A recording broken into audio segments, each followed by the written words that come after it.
Ellen Frankel is an author and speaker, but she also has an adventurous soul, and that has taken her on a path to discover her true self, which has led her around the world to places like Nepal, Bhutan, and India.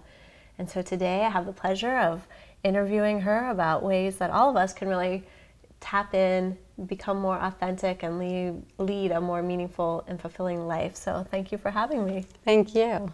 So what does that mean to discover your true self or be more authentic?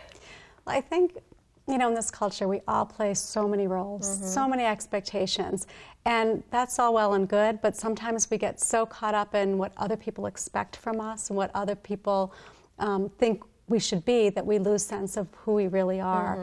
So I think it's really important to kind of step back and see. I think it happens at different times in our lives. I know for me, empty nest, it's always a time. My friends too are saying, who am I? What do I really want to do? And I think for many of us, one of my favorite quotes is Thoreau, go confidently in the direction of your dreams, live the life you imagine. I think so many of us put caveats on that. We hear it as go confidently in the direction of your dreams, live the life you imagine after you attain your ideal weight, after you get the job promotion, after you've redecorated your house, after the kids are gone. And we stop living that life. And I think it's really important to realize that today, this is the moment to start adding things that you want in your life and to really do all the things that you set out to do. I know for me, the first time I decided to go to Nepal, I told my mother that, and there was silence on the other end, and I said, are you there? I said, why didn't you answer? She said, I'm waiting for the punchline. I said, there is no punchline. I am going to Nepal. And you really have to kind of break out of the kind of boxes that people put you in of what they expect that you should or shouldn't do to really travel back to yourself. So in the book with Sid Arthur, she has a similar journey where she's an empty nester, and she decides to start exploring things that are interesting to her, and her friends aren't necessarily supportive of that. No, they think she's having a midlife crisis, and she's joined a cult. So are you Sid Arthur, or is this related to your life, or it's a made-up character? How does that work? There are definitely aspects of Sid. She went on a 7-day silent retreat, and I did too, and neither of us could stop talking about it afterwards. But I think she's an exaggeration of the suburban life. So she's definitely an exaggeration of me in the suburbs and of people that I've known in the suburbs. And she's definitely an exaggeration of what it looks like when you become a spiritual seeker in the West. So it's a lot of tongue-in-cheek. But I think what people can really relate to is there are so many parts of ourselves.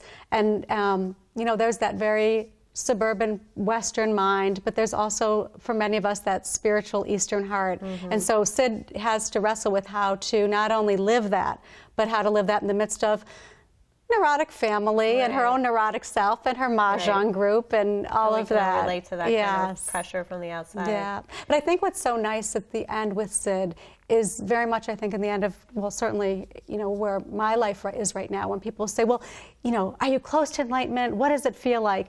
And, I'm not close to enlightenment. I think it's a lifelong journey. But I love the old Zen story where a Zen student says to his Zen master, what did you do before you were enlightened? And the Zen master says, I carried water and chopped wood. And then the student says, and what did you do after enlightenment? And he says, I carried water and chopped wood.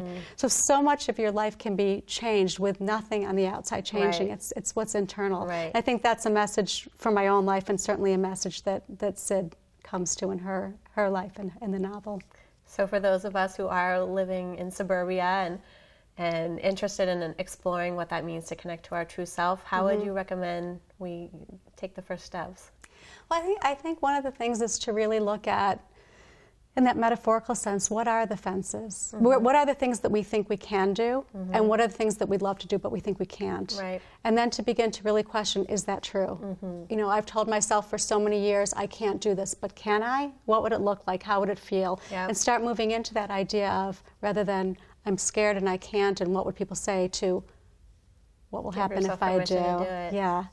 Well, I really enjoyed your book. It was funny and interesting, and it just had so many great themes tied all together. So I appreciate you taking the time today. And thank you. It's been such a pleasure. Such a pleasure talking with you, Megan. Thank you. For more information about Ellen Frankel and her books, visit her website, authorellenfrankel.com.